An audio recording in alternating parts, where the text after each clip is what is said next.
Dobrý deň, vítam vás pri sledovaní ďalšej časti nášho seriálu o slovenských chovateľoch rýb. Vody nám zamrzli, prichádza zima a s ňou aj čas trošku spomaliť po hektickom roku a začať sa viacej venovať svojmu zdraviu. Hovorí sa, že konzumácia rybieho mäsa je zdravá. Je to naozaj tak? V dnešnej časti sme sa o tom porozprávali so špičkovými lekármi, gastroenterológom a intervenčným kardiológom. Rybie mäso je mimoriadne prospešné pre ľudský organizmus, pretože obsahuje veľké množstvo esenciálnych živín, ktoré si ľudský organizmus nevie sám nasyntetizovať a preto je odkázaný na jeho príjem v potrave. Máme na mysli predovšetkým dôležité bielkoviny, ďalej mastné kyseliny, vitamíny, stopové látky. Bielkoviny, ktoré sa nachádzajú v rybom mäse, sú ľahko stráviteľné, nakoľko ich reťazce sú krátke a preto sú ľahko štiepiteľné. Rybie mäso neobsahuje žiadne väzivo, predovšetkým neobsahuje elastín, takže rybie mäso je ľahko stráviteľné. V žalúdku sa zdrží zhruba 3 hodiny a následne je pasážované do nižších etaží tráviacej rúry.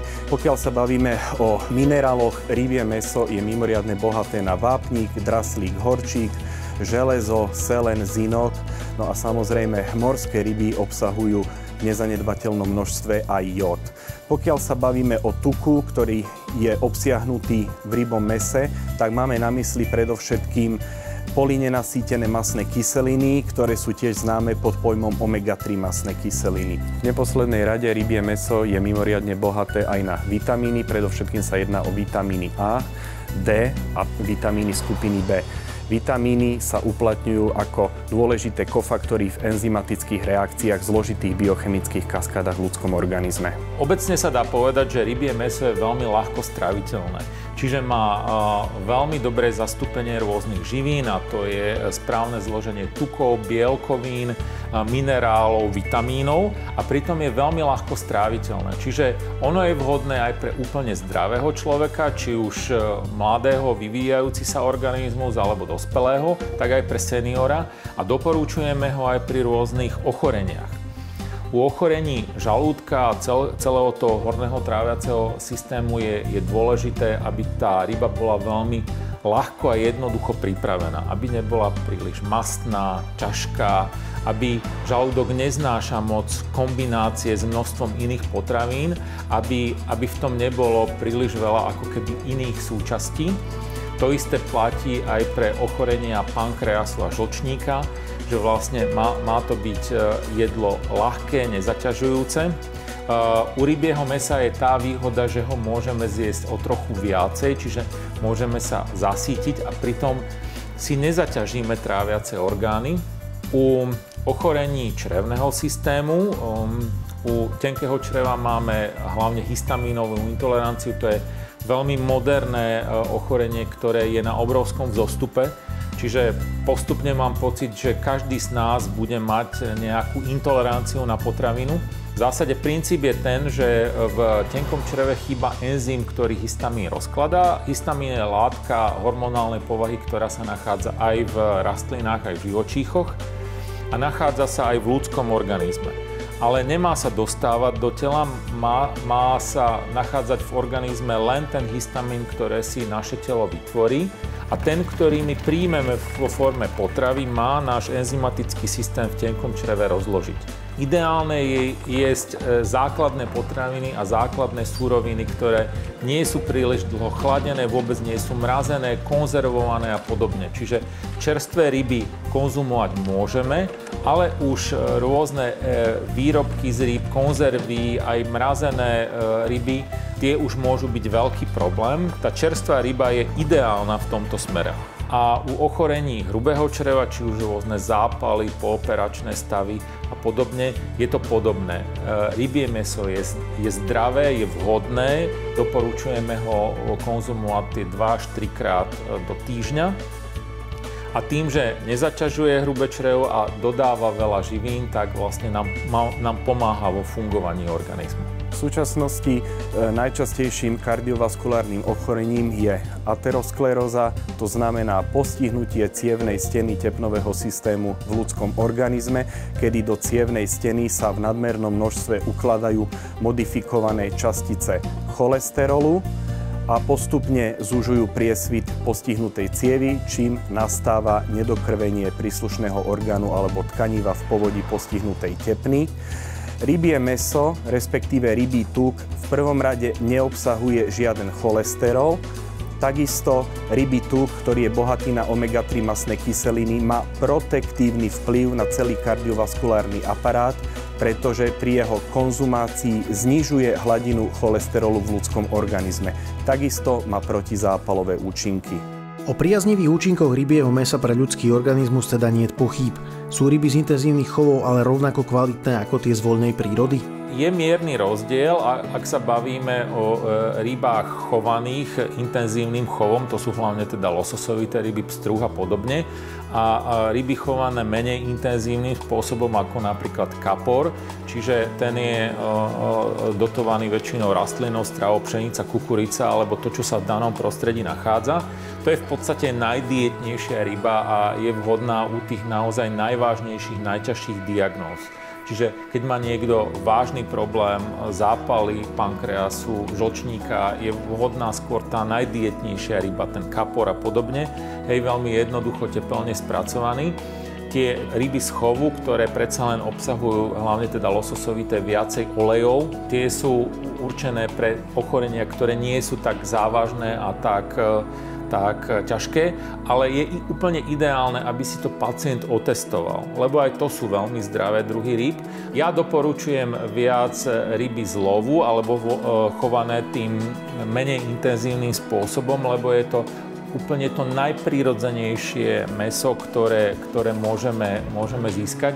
Je to v podstate produkt z prírody a tým pádom je veľmi dobrý. Rovnako ako zabezpečenie si kvalitných čerstvých rýb je dôležitá aj ich príprava. Určite každý z nás ľúbi aj údenú rybu.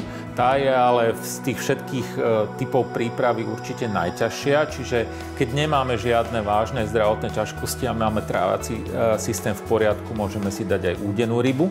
Rybu je potrebné pripraviť, aby bola chutná, to znamená, aby sme cítili nejakú chuť korenín a podobne, ale by som to nepreháňal.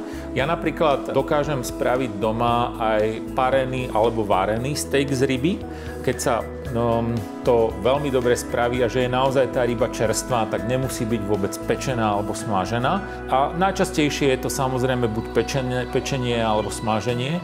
Ideálne je to moc tým smažením a pečením nepreháňať, lebo práve pri tých vysokých teplotách vznikajú karcinogény, ale to vznikajú vo všetkých potravinách, aj v zelenine. Čiže to tmavé, chrumkavé, hnedé, to, čo nám najviac chutí na pečených zemiakoch, rybe, mäse, zelenine, čomkoľvek, je ale na črevá to najškodlivejšie. A samozrejme veľmi zdravé sú rybie polievky, lebo tam sa tá ryba nemení pri vysokých teplotách, tam nevznikajú žiadne karcinogény v súvislosti s tou prípravou. Tá ryba si zachováva svoju nutričnú hodnotu a nevznikajú tam pri príprave škodliviny, čiže to je výborné. Tá tradícia halásla rybých polievok je taká menšia, ale je to výborné jedlo, ktoré môže veľmi ako oživiť náš nie len vianočný stôl, ale aj v bežných dňoch je to vynikajúce doporučenie. Kupovať morské ryby je dnes moderné. Je však pri ich predaji zaručená čerstvosť? Morské ryby sú super. Morské ryby sú super pre toho, kto žije na pobreží a že ich má k dispozícii proste okamžite, tak vtedy je to paráda. Ale my sme vnútrozemská krajina, k nám sa musia tie ryby nejakým spôsobom dopraviť a to už je problém. Čiže pre nás ako Slovákov sú jednoznačne vhodnejšie naše ryby, odchované na Slovensku, čiže sladkovodné. Morské ryby sú dobré, obsahujú veľa minerálov, veľa živín, ale narážame na ten problém tej čerstvosti a dostupnosti. Čiže jednoznačne z toho vychádzajú omnoho lepšie naše sladkovodné ryby. V laickej verejnosti veľmi často pretrváva mýtus, že rybie mäso, hoci aj v konzerve, pokiaľ je to mäso z ryby morskej, tak je zdravšie než mäso ryby sladkovodnej. Tu treba ale poukázať na jeden dôležitý fakt. Rybie mäso, ktoré je v konzerve, je častokrát zbavené rybieho tuku, čiže nositeľa tých dôležitých omega-3 mastných kyselín. Tento tuk býva v konzerve väčšinou nahradený lacným rastlinným olejom. Podľa odporúčaní doktorov je teda vhodnejšie zakúpiť si ryby sladkovodné. Aj tu má zákazník na výber spomedzi rôznych zdrojov, kde si ich môže zadovážiť.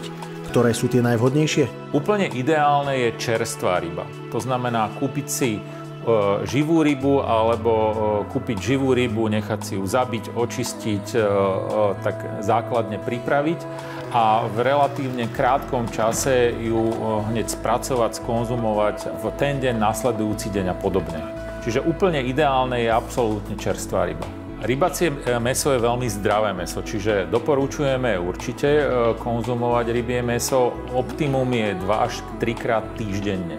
To je taká najvhodnejšie doporučenie, že ako by sme mali konzumovať rybie mäso. Pokiaľ máme teda odporúčiť, akú rybu konzumovať, tak je to v prvom rade ryba, ktorá je čerstvá a ryba, ktorá je z voľného chovu.